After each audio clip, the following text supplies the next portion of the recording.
कोई दूसरा नहीं आता, कोई दूसरा नहीं आता उपसर्ग करने के लिए। लकड़ी किसकी थी? लोहे की तो प्रजाति फिर भी अलग थी, माँ उसी पेड़ की नहीं भी हो पर समान जाति तो थी। लकड़ी लकड़ी ही थी। लकड़ी को काटने के लिए जब तक लकड़ी की साथ नहीं है तब तक कुराड़ी कुराड़ी नहीं है, और लकड़ी को तोड़ने की संभावना नहीं है। चाहे लकड़ी को तोड़ने के लिए वह कुराड़ी हो, नहीं तो सिंघई जी लकड़ी घिसने के लिए रंधा क्यों ना हो। हाँ, कुछ भी शस्त्र बना लो, बिना लकड़ी के सहायता के आरी भी नहीं चलती डॉक्टर साहब, नहीं चलती। आज तक का इतिहास है, आज तक का इतिहास है, आज तक का इतिहास है। जब जब कहीं किसी पर उपसर्ग हुए हैं, जब जब कभी किसी पर कुछ विघ्न आए हैं, तो मात्र और मात्र अपने ही लोगों से आए हैं। पराये तो पराये होते हैं श्रवण भाई, हम समझ के ही चलते हैं वे पराये हैं, उनसे हम बच के ही चलते हैं। जितने धोखे, जितना विश्वासघात अपने लोगों ने किया है, उतना कभी बाहर के लोगों ने, शत्रु ने किया ही नहीं है। सत्यता नहीं है क्या सनत भैया? परम सत्य है, परम सत्य है। बाहर का तो शत्रु है, हमें पता है, बहुत संभल के सोच के हम चलते हैं, पर जो अपना बनता है वही अपना बन के ही अपने आप को काटता है, अपनों को काटता है। कौन पराया था? कमठ पराया था, कमठ पराया था। एक माँ के गर्भ से, एक माँ के पेट से जन्मा कमठ, दूसरा बनने वाला पार्श्वनाथ। विचार करो, एक माँ के दो संतान, ला तीर्थंकर और एक उस पर करने वाला, उपसर्ग करने वाला उपसर्ग करता। खुश मत हो जाए, उपसर्ग करने वाले खुश मत हो जाए, किंचित भी खुश मत हो जाए। जहाँ उपसर्ग करने वाले मिलते हैं वहाँ उपकार करने वाले भी मिलते हैं। ये उपसर्ग करने वालों को भूलना नहीं चाहिए। इतनी सी तो बात थी, मुझे मंत्री पद देना था, माँ कितने भव तक पेरता रहा। हमें इसलिए किसी को शत्रु नहीं बनाना है, किसी को शत्रु नहीं बनाना है। इसलिए देखे हमसे कोई पूछने आता है, हम तो कहते भाई तुम जानो, तुम्हारा काम जाने। हम ना हाँ कहते हैं ना कहते। हाँ कहो तो फंसाते हैं, ना कहो तो फंसाते हैं लोग। हाँ, बहुत समझदार है। और अपने यहाँ की तो विशेष खासियत है, विशेष खासियत है। एक बात आचार्य जी ने बताई थी, बता दूं क्या? सही सही बताऊं क्या? बता दूं? अब सुन ही लो, अब जो है सो है ही। अब गुरु ने बताई है बात, छुपाने से कोई मतलब नहीं। संघ से निकलते हुए आचार्य जी ने कहा था, बेटा ध्यान रखना, कोई कुछ पूछे तो तुरंत उत्तर मत देना। मैंने कहा क्यों? जरूरी है समझना, अब गुरु शिक्षा दे रहे हैं, बताना पूछना जरूरी था। मैंने कहा ठीक है, नहीं बोलूँगा, नहीं बताऊंगा, पर कुछ तो बताओ। आचार्य जी ने कहा, बेटा ध्यान रखना, लोगों की, जीवों की ऐसी परिणति होती है कि जब भी कुछ काम करना होता है पहले पूछेंगे। चाहे श्रावक आपस में पूछे, एक दूसरे मित्रों से पूछ ले या किसी से पूछ ले, पूछेंगे अरे ठंड लग रही है, बहुत ठंड लग रही है। परदेसी पूछने गए डीके से, ठंड लग रही है, यहाँ थोड़ी सी आगी जला के हाथ ताप लूं क्या? अब डीके सीधे साधे थे, उनने कहा ठीक है, तुम्हें ठंड लग रही है तो जला लो, ताप लो हाथ। इतने में समझदार व्यक्ति कोई पहुंचा, अपने बिरदी डॉक्टर ही पहुंचे होंगे। उसने कहा, परदेसी क्या कर दिया तुमने? आगी लगा दी, हिंसा हो गई, पाप कर लिया। कहता पाप? किस बात का पाप? मुझे तो पाप लगेगा ही नहीं।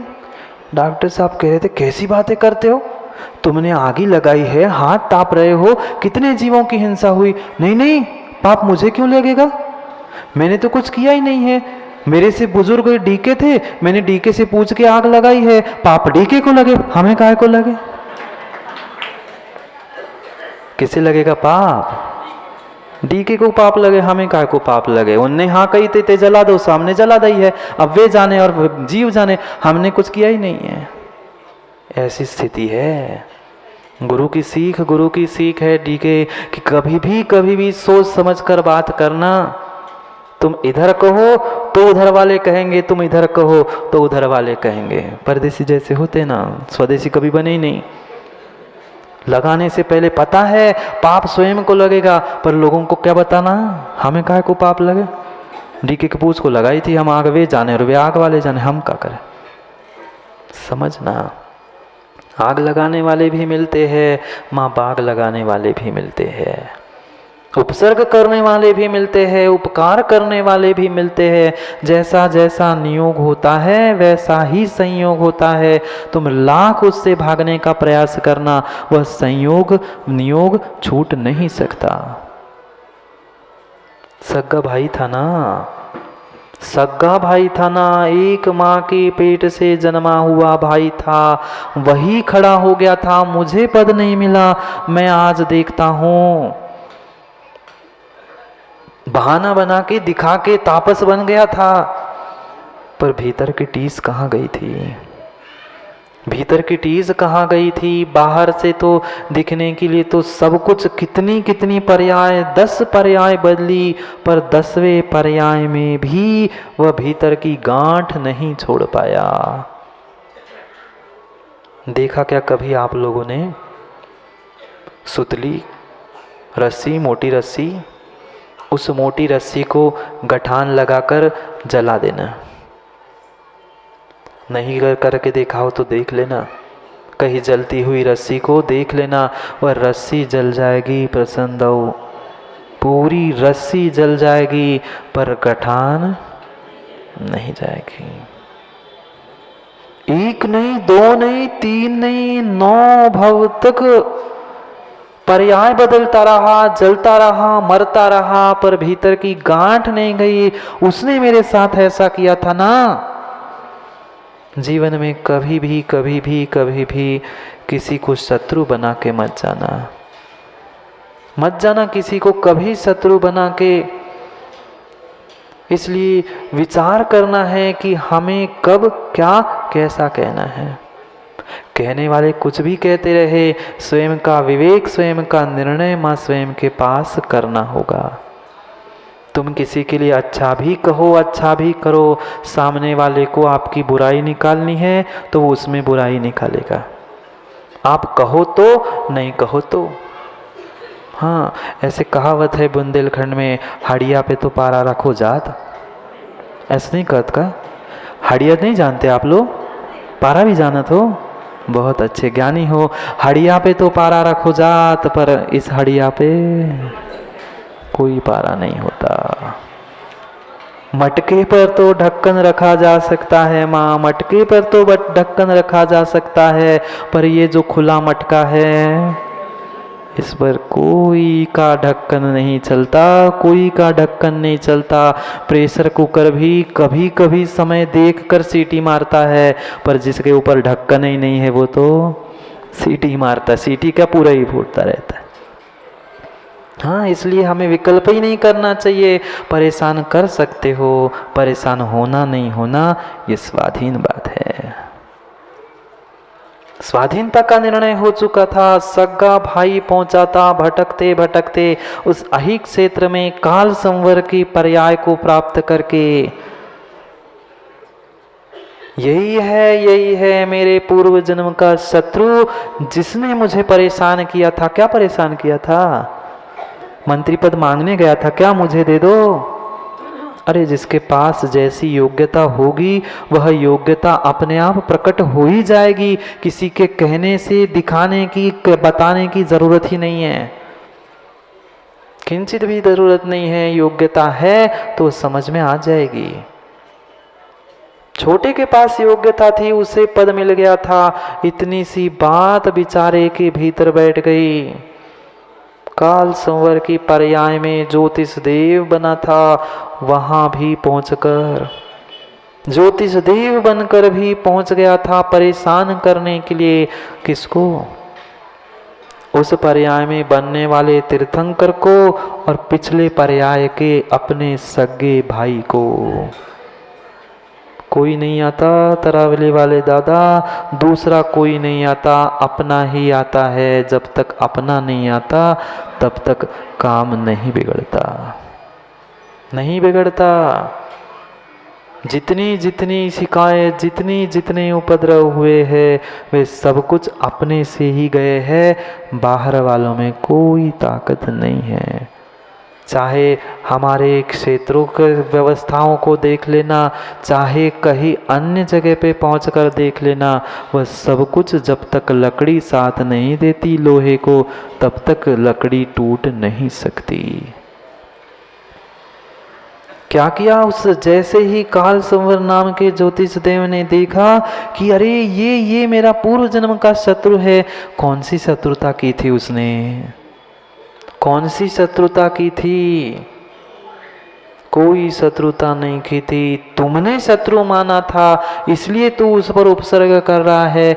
उसने तो किसी को शत्रु माना ही नहीं था। राजा ने मंत्री पद दिया, मंत्री पद ले लिया, हो गया था काम, पर फिर भी समझ नहीं पाया। ये मेरा शत्रु है ना, ये मेरा वैरी है ना। अब मैं देखता हूं, अब मैं देखता हूं इसका काम कैसे निपटाता हूं। पहुंच गया उस अकराल विकराल रूप लेके काल संवर। किस प्रकार का उपसर्ग किया? बहुत सुंदर शब्दों के द्वारा, बहुत सुंदर चित्रण समंतभद्र स्वामी ने पार्श्वनाथ भगवान की स्तुति करते हुए पहले श्लोक में लिखा। पढ़े क्या श्लोक को? श्लोक भी पढ़ते हैं, फिर समझते हैं कैसा कैसा उपसर्ग भगवान बनने वाले भगवान पर किया।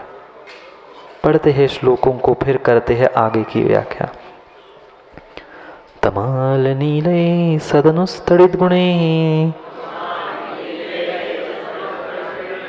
प्रकीर्ण भीमा शनिवायु वृष्टिभिः बलाह कैवल्यवसेपद्रतो महामनायो न चचाल योगतः बृहत्फणामण्डलमण्डपेनयम् स्फुरत्तडिं पिङ्गरचोपसर्गितम् जुगोहनागाभरणाभराभरम् विरागसन्ध्या तडिनं मुदोयता। पढ़ दोनों श्लोक। कितना सुंदर चित्रण किया। पूरे उपसर्ग का और उपसर्ग के निवारण का वर्णन 2 श्लोकों में आचार्य महाराज ने कह दिया। कितना कितना अकराल विकराल उसने रूप बनाया था। कौन? ज्योतिष देव था काल संवर नाम का। जैसे ही भीतर की वैर की क्रोध की अग्नि प्रज्वलित हुई, उसने कहा अब तो मैं इसे छोड़ूंगा नहीं। अब तो ये शांत खड़ा है ना, इसके हाथ में शस्त्र अस्त्र कुछ नहीं है, अब तो मैं बदला लेके रहूंगा। क्या किसका बदला ले पाओगे? क्या कौन किसका बदला ले पाएगा? कहते रह सकते हो मैं बदला लूंगा, बदला लूंगा। अरे क्या दूसरे का बदला लूंगा? अपनी दृष्टि को बदला दूंगा ना। ऐसा क्यों नहीं करते? बदला लूंगा नहीं, बदला दूंगा। अपनी बदली दृष्टि को बदला दूंगा तो भगवान बन सकते हो। बदला लूंगा कहने से भगवान नहीं बन सकते। क्या करना कर दिया उसने? जैसे ही पूर्व भव का स्मरण हो गया, वैर की ज्वाला प्रज्वलित होगी, विक्रिया से इतनी काली काली घटाएं बना दी। कहीं वह चमकते हुए इंद्रधनुष बना है। किसने? कुछ वास्तविकता नहीं थी। विक्रिया से डराने के लिए, धमकाने के लिए, परेशान होने के लिए, काम छोड़ के, ध्यान छोड़ के भागने के लिए किया गया था। पर डिग पाए नहीं। इसीलिए वह अकराल विकराल रूप लेके इसलिए हल्ला किया जा रहा था, इसलिए परेशान किया जा रहा था कि तुम ध्यान छोड़ के निकल जाओ। परेशान हो जाओ, पर परेशान नहीं हो पाए। नहीं हो पाए, बुरे दिन ही थे ना। कहने के लिए उपसर्ग बुरा ही होता है, बुरे ही दिन थे, पर फिर भी वह बुरे दिन अच्छे लोगों पर आते हैं। बुरे दिन बुरे लोगों पर आते हैं तो बुरा मानते हैं, और अच्छे लोगों पर आते हैं तो उस बुरे को भी वे बुरा मानते हैं। नहीं आया समझ में? माताओं को नहीं आएगा तो किसे आएगा? बुरे लोग बुरा मानते हैं और अच्छे लोग बुरा मानते हैं। शक्कर का मीठा बुरा। निर्णय स्वयं को करना है। उपसर्ग आए, चाहे परेशानी आए, चाहे कष्ट आ जाए, हमें बुरा मानना है कि बुरा मानना है। क्या मानोगे आज से माँ? हाँ, ज्यादा नहीं खाना पर डायबिटीज हो जाता है। कितनी अच्छी बात कह रहे हैं। तमाल नहीं रही सदन स्तड़ित गुणे। कहीं बिजलियां चौंध रही थी, कहीं वो काली घटाएं छा गई थी, पूरा पूरा वह ऐसा हो गया था कि कोई सामान्य व्यक्ति होता तो देखकर भाग चला जाए। तमाल नहीं रही, जैसे तमाल के वृक्ष की समान उसका गर्द नीला वर्ण था, जो सदनुष तड़ित गुणे इंद्रधनुष और बिजली की डोरियों से सहित था। कितनी सुंदर कल्पना, इंद्रधनुष और बिजली की डोरी। इंद्रधनुष और उसमें डोरी बिजली की।